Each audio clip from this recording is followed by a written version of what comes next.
Good evening, I'm Anna Kalczyńska and you're watching Ukraine Brief. It has been 1,367 days since Russia began its full-scale invasion of Ukraine. Russia continues its attacks on Ukraine. Over the past 24 hours, Russian forces carried out a series of deadly strikes, killing at least 6 people, 1 in Ternopil and at least 5 in Zaporizhia, while also targeting other regions of Ukraine. In the north of Ukraine, the Russian army once again attacked the Ternopil region with drones, killing 1 woman and damaging civilian infrastructure, including residential buildings in 2 districts. In the Donetsk region, 2 people have been wounded in Liman and 1 person in Kramatorsk, as Russian forces shelled communities, also damaging buildings, private houses and vehicles. Meanwhile, Russian forces continue assaults in Pokrovsk and daily attacks on nearby Dobropilia, just 15 kilometers off the north. Ukraine's top general says Kiev's troops are stepping up operations in the area to pressure on Pokrovsk, focusing on securing logistic lines and pushing Russian units out of urban areas. However, this video shows Russia deliberately targeting infrastructure to destroy defensive strongholds and disrupting Ukrainian logistics. This video was filmed today in Dobropilia. A Russian attack on Zaporizhia on Thursday at 10 p.m. local time left at least 5 people dead and 8 wounded. Russian forces dropped an aerial bomb, reportedly FAB, on the city market area. The attack triggered multiple fires and engulfed retail kiosks, a multi-story building and several cars. A woman was screaming, "Mom, Mom!" I reached for her, touched her neck. I checked her pulse. It seems like there wasn't one, maybe just very weak. We started clearing the debris. Together with a police officer, we began to pull her out. I saw a torn wound on her arm. There was no pulse. And then I noticed injuries to her abdominal cavity. Overnight, Russia again attacked Odessa with drones striking residential buildings. 5 people, including a child, were reportedly injured.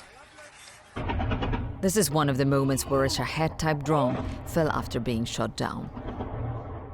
In Kherson, the Russian army shelled a hospital. No staff or patients were injured, but the building sustained significant damage, with windows shattered and some medical equipment damaged. We heard a very strong explosion. I was on site, and we went outside, looked around, and saw that the alarm in the clinic had been triggered, and the windows were shattered. We continue to follow the aftermath of the devastating attack on Ternopil, Ukraine, after a Russian Kh-101 cruise missile struck a residential building on Wednesday, destroying its 3rd to 9th floor. The confirmed death toll amounts to at least 31. The clearing of the rubble continues. This morning, people gathered to mourn and pay their respects to those killed in the strike.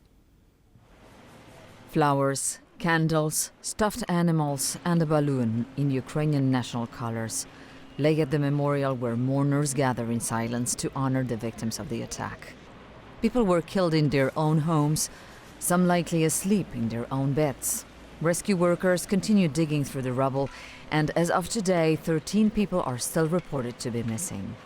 This man has been waiting for 3 days at the site of the destroyed building, hoping rescuers would find his wife and 2 children alive.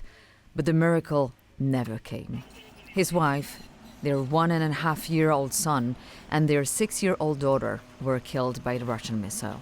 The bodies of the men's family were since recovered, ending any hope for their husband and father and adding even more heartbreak to a tragedy that had already claimed numerous innocent lives. But life finds a way even among the ruins. During the cleaning of the debris, rescuers found 2 cats who had gone missing after the explosion, whose families had come every day hoping to see them alive. Both were safely returned to their owners. Rescue operators continue around the clock at the site of the tragedy, where teams are clearing the remains of what was once a residential building, searching through concrete slabs and debris to find anyone else who might be trapped under the rubble. 31 people have been confirmed dead, including 6 children.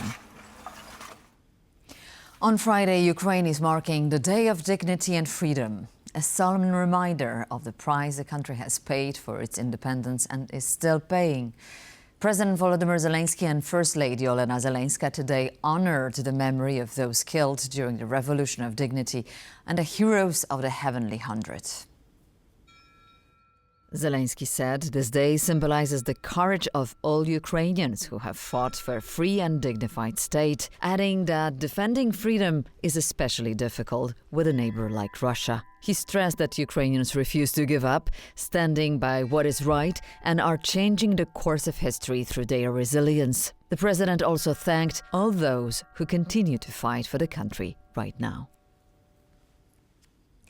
President Volodymyr Zelensky says Ukraine may be forced to choose between preserving its dignity or risking the loss of a key partner as Kyiv prepares to respond to the U.S. 28-point peace plan. In the life of every nation, there comes a moment when honesty must come before everything else. Right now is one of the most difficult moments in our history. The pressure on Ukraine is among the strongest we have ever faced. We may find ourselves forced to choose, either losing our dignity or risking the loss of a key partner. We're facing either the difficult 28 points of the plan or an extremely hard, the most challenging winter ahead, along with other dangers. A life without freedom and dignity, without justice, and with expectations that we should trust someone who has attacked us twice. A response will be expected from us. And that's all the news from Ukraine for now. And thank you for watching. Please stay tuned to TVP World and tvpworld.com for more. Thank you so much and see you soon.